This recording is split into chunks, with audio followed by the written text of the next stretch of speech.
Всем привет и добро пожаловать на канал Russian Progress, канал для изучения русского языка через контент на русском.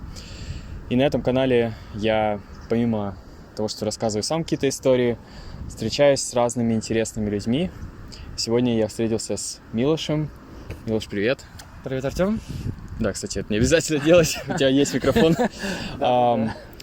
И первое, что я хотел бы у тебя спросить, Милош, это чтобы ты рассказал о своем имени. У тебя довольно необычное имя для русского человека. Почему так? Да, я русский человек, да.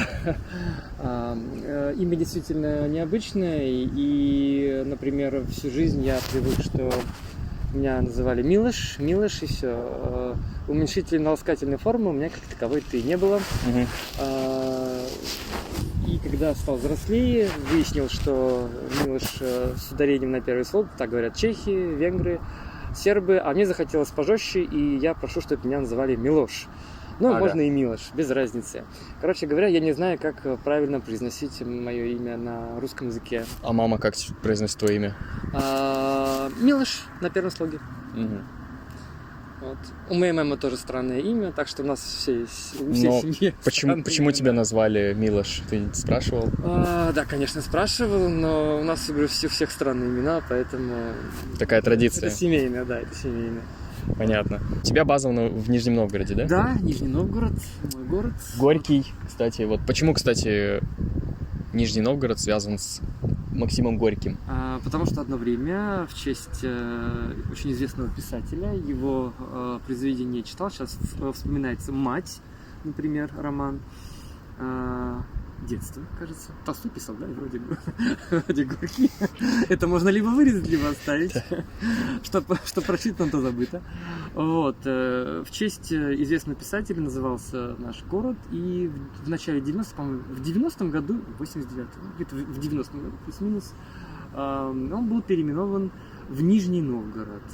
Было возвращено историческое название, и тут же началась путаница снова с Новгородом, тогда еще не великим, просто Новгородом, когда ты говоришь, что ты из Нижнего Новгорода, а люди, которые живут в Петербурге, говорят тебе: знаем, это 2 часа там езды, 3 часа. Вниз. Сколько раз там были, да, там это город, интересный городок, интересный. Для них он и тот, и другой нижний, потому что они ниже Новгород, Петербурга. А уж там, я не знаю, честно говоря, находится.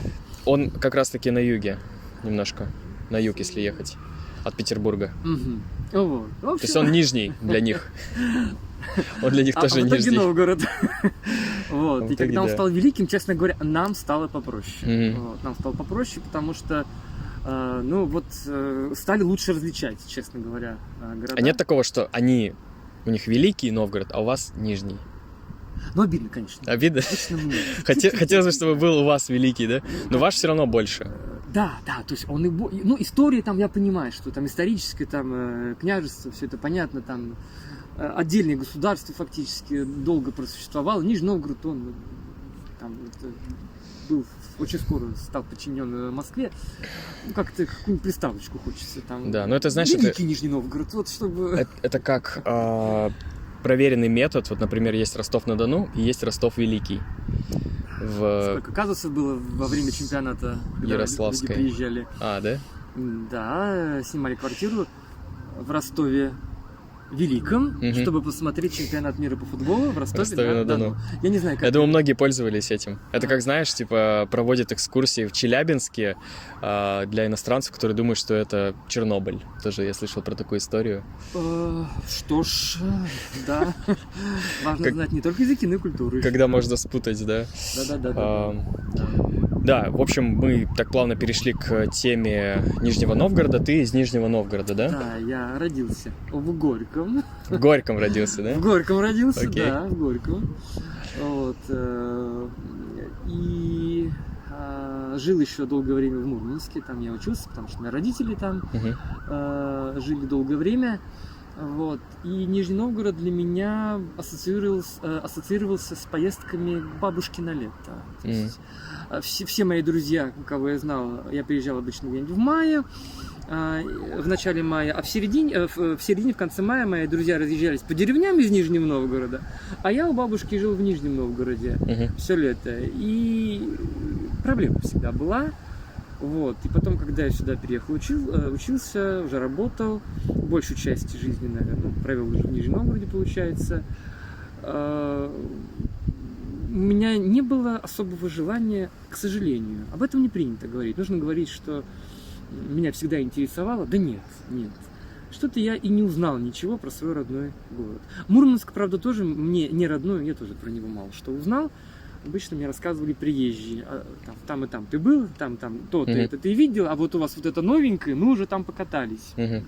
Что ж, может быть, и я как-нибудь сподоблюсь. Многого не знаю. Артем, кое-что ты открыл для меня новое. Да, я думаю, что это не столь важно. Какие-то достопримечательности можешь там процитировать. Я тоже в Новосибирске, если кто-то приедет, не смогу все прям рассказать, но важно, как ты себя ощущаешь в этом городе. То есть нравится он тебе, не нравится, комфортно ли здесь тебе жить. Там, то есть вот эти критерии, они важнее, чем там, досконально знать историю своего города. А вот тебе нравится твой город? Я помню, привычка, например, еще ругать болото, в противовес известной поговорке. Неизвестный. До Какой? Кулик свое болото хвалит. Кулик — это птичка вроде, да? Так. Вот, а я ругаю свое болото, то есть то место, где я вырос, где я живу. Вот. Перед чемпионатом мира по футболу город стал преображаться. Да, не все, конечно же, но улицы некоторые и районы, набережная, ты, по-моему, или ты уже не застал набережную, Синий забор известный. Набережная была перекрыта, город расположен на 2 реках, очень красиво, но никто этого не видел, ни жители, ни туристы, которые прыгали. Причаливал, например, пароходик, по доскам туристы прыгали к набережной, и посмотреть было особо не на что. Строительными работами было много что изуродовано, было что-то ветхое, старое, мало было нового. И перед чемпионатом он подхлестнул развитие города. Когда выделились деньги, они были потрачены заметно. Была открыта новая станция. Да, мы гордимся этим, это не Москва, но станции у нас открываются каждые 15 лет. Почаще стали. Ну, чаще, чем в Новосибирске, да? По крайней мере. Ну, может быть, в общем, да. Ну, не только, кстати, чемпионат 800-летия. А следующее событие, вдогоночку тут же, да, 800-летие города. Снова были выделены деньги. Единственное, что меня удивило, слегка было неприятно, обидно за город. На само 800-летие, это, Артем, ты уже видел, ты приезжал летом, как раз празднование города, и заборы. По-моему, я в 21 году приезжал, и они еще готовились. Готовились за месяц или за 2 месяца до, вот я когда приехал, да, Кремль был закрыт. То есть в Кремль я тогда не попал. И много было, опять же, перекрыто заборами. Мне казалось, что празднование день рождения города, да, вот где-то это известная дата, а так, в принципе, это год рождения. То есть и в течение целого года можно было бы запустить какие-то мероприятия. А так только под конец августа большинство заборов убрали, и можно было наконец-то пройтись, посмотреть. Но полностью работы реставрационные были завершены на 801-летие города, если я правильно сказал. То есть чуть-чуть они, мне кажется, запоздали. Ну, как деньги выделили, так вот... Главное, успели. Сделали. В принципе, очень сейчас благоустроенный город. Да. Особенно вот этот парк, где мы находимся, и дальше. Вот эта часть. Во-первых, прекрасный вид, и сам по себе он очень красивый. Да. Шезлонги, качели, новые лавочки. То есть, в целом я очень рад, что наши города преображаются. И... Жаль, что не все. Да, сейчас не те, все. Кто живут, например, в других городах, где не преображается или очень медленно и мало, скажут, вот, у вас там большие города. Мы всегда говорим про Москву, что все деньги. Приезжайте к нам в города, где преображается. Да, в гости приезжайте, конечно же. Ждем. Туристы нужны однозначно, потому что без туристов не хватает жизни, потому что все вот эти преобразования, особенно чемпионат мира, ждали иностранцев. открытым сердцем и душой. С распростертыми Да, объятиями. с ожиданием, что они, наверное, скажем так, будут проводить здесь больше времени, тратить больше денег. Вот. А так вот не хватает, наверное, вливаний каких-то вот этих вот тех денег западных, чтобы какой-нибудь турист американский или не американский, любой подошел и вот я видел, как они скупают пачку долларов. деньги там, да, вот, хотя в России долларами расплачиваться нельзя, нужно поменять на рубли обязательно.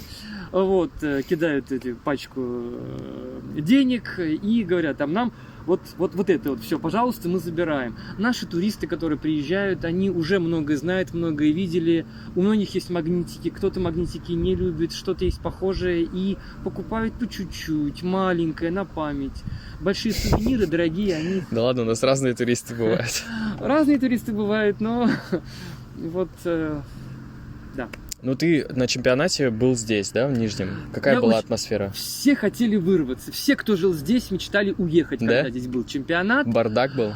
Потому что был небольшой бардак, наверное, в плане того, что суета, все менялось. Не знали, чего ждать, честно говоря. Столько иностранцев в Нижнем Новгороде, в Горьком, был закрытый город, не было последнее лет 100, наверное. Вот. В итоге я, по-моему, что-то меня частично не было, я вернулся. Я, слава богу, застал, когда здесь были хорваты, когда здесь были еще какие-то другие государства, которые там у нас играли здесь, вот, в Нижнем Новгороде чемпионат. Я ощутил ту атмосферу, единение с другими народами, когда ты сидишь рядом. Тут какие-то люди странные, с символикой там каких-то своих команд. Коста-Рика, кажется, была. Я не помню, честно говоря, к своему стыду. Вот. И все на хорошей волне, у всех хорошее настроение. По-моему, город встретил всех достойно. Вот. Я был горд за город, и я очень рад, что было здорово. Было много народу. Вот хочется почаще так. Вот каждый сезон, чтобы вот люди из разных стран, конечно же, из других городов, пусть приезжали бы, смотрели бы, да. Так что ждем вас. Нижний Новгород находится в 4 часах езды на поезде. Так что если будете в Москве... От Москвы, да. Если будете в Москве, приезжайте в Нижний. Ты, кстати, вот мы с тобой встретились, уже несколько раз упомянул Мурманск, о том, что мне стоит туда съездить. Обязательно. Чем ты так любишь или за что ты так любишь этот город? Я люблю его за то, что я там прожил много лет. Так. Именно за это я его и люблю. Понравится ли он кому-то еще или нет? Кстати, из Нижнего Новгорода есть прекрасные, ну, по крайней мере, на данный момент съемок рейсы прямые до Мурманска. А давай скажем, где он вообще располагается? Что Мурманск, это за город? Это Кольский полуостров, рядом Финляндия и кусочек Норвегии. Да, на севере России, на северо-западе. Да. Мурманская область занимает весь Кольский полуостров, если я ничего не путаю, и граничит только с Карелией по сухопутной границе, в России имеется в виду. Вот, так что если добираться туда, то, ну, наверное, либо на самолете, можно на поезде, где-то 2 суток, на самолете 2-3 часа, в зависимости от того, откуда вы полетите. Вот, и почему Мурманск? Вот Питер. Какие ассоциации, например, когда говорят Питер? Вот все едут в Питер. Зачем все едут в Питер? Архитектура. Еще что? История. Еще что? Именно в июне, например. Вот особенно в Белые ночи. Белые ночи. Так. Все рвутся в Питер белые ночи. А вот есть такой даже старенький анекдот, когда в Питере, например, идут люди, туристы, и зазывалы предлагают там прогулки по Неве, белые ночи, там, да, там, покупайте. В Мурманске не хуже ты к этому подводишь, да? Те, кто из Мурманска, им даже не пытаются продать такие путевки. Конечно, это шутка, все равно стоит Нева там посмотреть, архитектура, потому что в Мурманске не белые ночи. На самом деле они какие-то такие сероватые. Вот, в Питере. А в Мурманске полярный день. Это 40 дней солнца, которое не садится. Оно пытается сесть. Удобно, да? Особенно, когда хочешь поспать.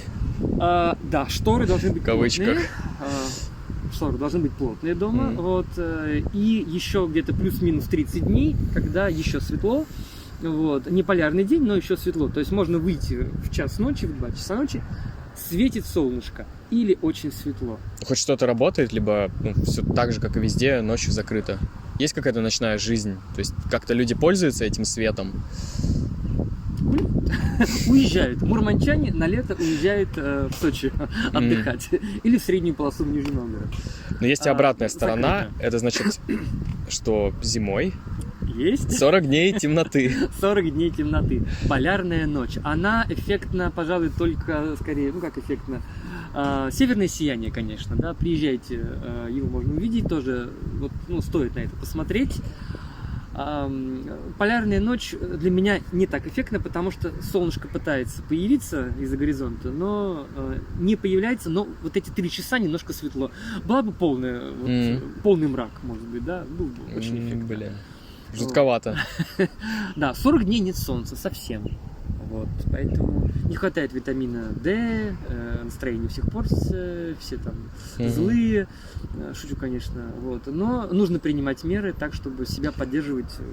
Хорошо. Приезжайте в Мурманск. Да, и в А мы в Нижний. Нижнем Новгороде.